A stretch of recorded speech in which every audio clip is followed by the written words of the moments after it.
Hello guys, welcome again to Tech Talks with Monty. So today we are going to learn like how we can set up the reverse proxy via Nginx on the double A panel. So for that, if you remember, we have set up everything yesterday, like how we can install Nginx and how we can set up with the OVH cloud. So let's log in and let's start work on the reverse proxy thing. So here we need to log in first. What was the credential? It was like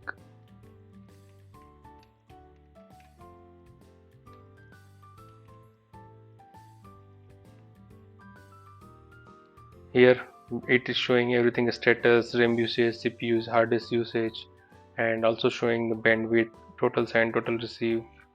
So here yesterday we were using the Apache, I guess. So let's uninstall the Apache first and start with Nginx.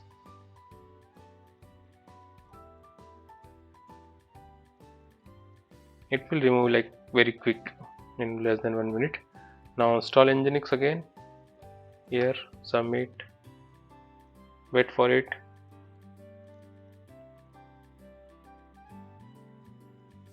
In the meantime, I have prepared some Node.js code to show you like how we are going to set up the reverse proxy.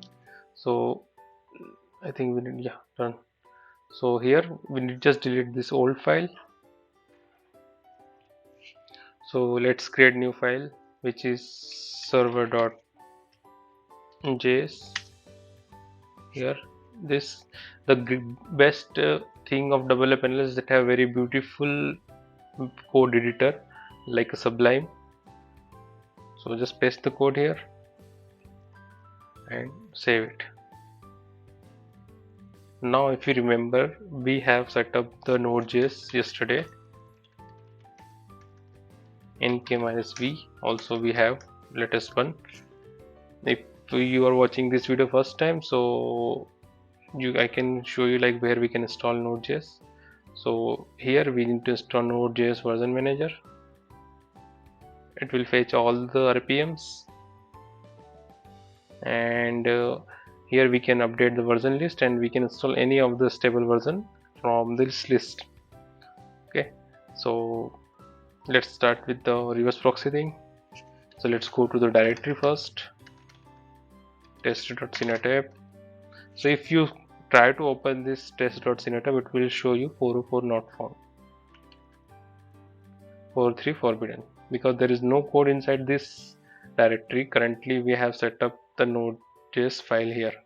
So if you try to start node server.js, it will start running on localhost 3000. So generally all the Node.js code listen on localhost. So to make it live, we need to set up it on the via reverse proxy. So here there are two methods. Either you can do with the proxy project or you can do with the PHP project. So let's start with the PHP project. Click here and then reverse proxy and add reverse proxy. Proxy name, let's say test demo, and localhost 3000. Why 3000? Because this code is listening out port number 3000. If your code is running on any of other ports, you need to mention here and confirm. Or if your code is on the different servers, like server have multiple IPs, like private IPs and public IPs. So if you have any private IPs, you can mention here. So you can do lot of subdomain tasks here on this particular reverse proxy.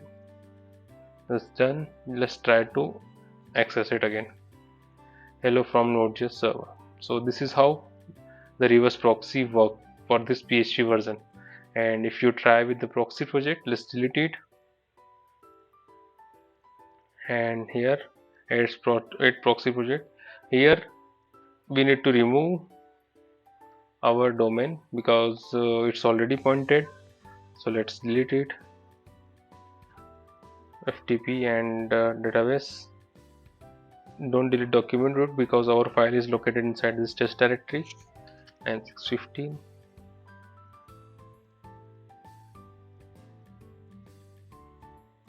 Confirm delete. Let's use proxy project. test.sin.app. Here target URL is there is two methods. One is URL address and one is Unix. Unix is generally for like the sockets and something. I'm not that much familiar with the Unix, but it's working in the same way. Localhost 3000. Yeah, like this, and confirm. Now if you try, you can apply the SSL also. We have SSL already in our server. Just try to open again. Hello again from the Node.js server. So this is all for now. We will connect again tomorrow. Thank you for watching. Bye.